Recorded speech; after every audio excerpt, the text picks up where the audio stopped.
How long have you guys been doing this ultra endurance type of running?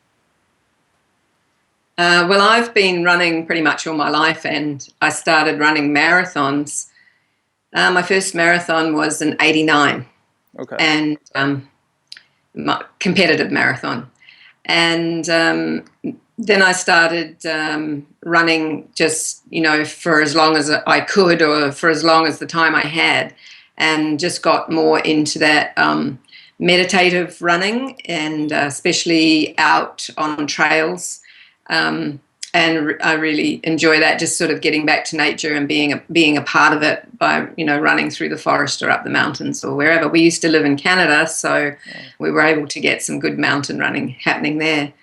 And so yeah, and then we just sort of started running in, actual ultras, and the idea of running the length of New Zealand came up with I wanted to do something special for my 50th birthday. Oh, wow. So that one just sort of works out to be 50 marathons. So that was perfect. And of course, we're originally from New Zealand, so we just went down there and ran the length of New Zealand, a marathon a day for 50 days. And that's kind of started it.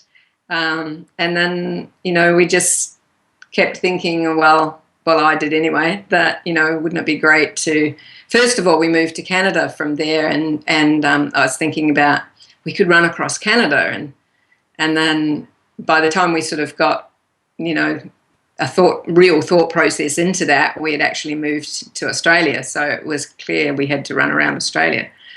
So Janette, when we came to Australia, Janette kept telling all her friends and people who we were coaching.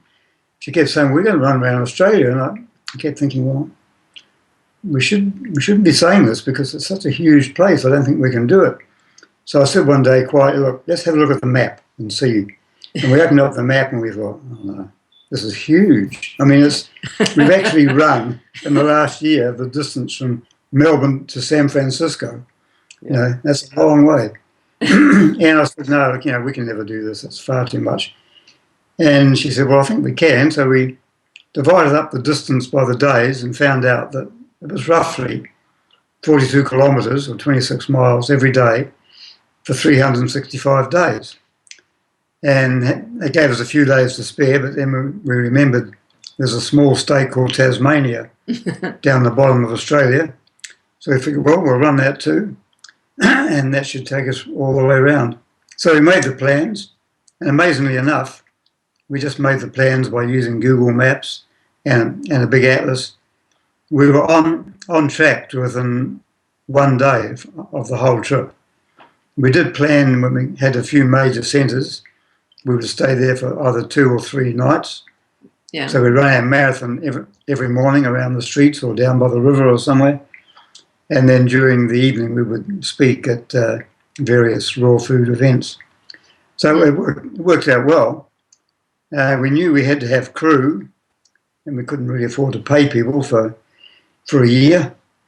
So we called for volunteers, and amongst the raw food industry and a few others, we were able to pick up volunteers. And we had 20 people help us over the course of the year. Mm-hmm. Some stayed for a week or two, and some stayed for a month or two. And really all they had to do was to drive the 2 vehicles and to make us lovely green smoothies.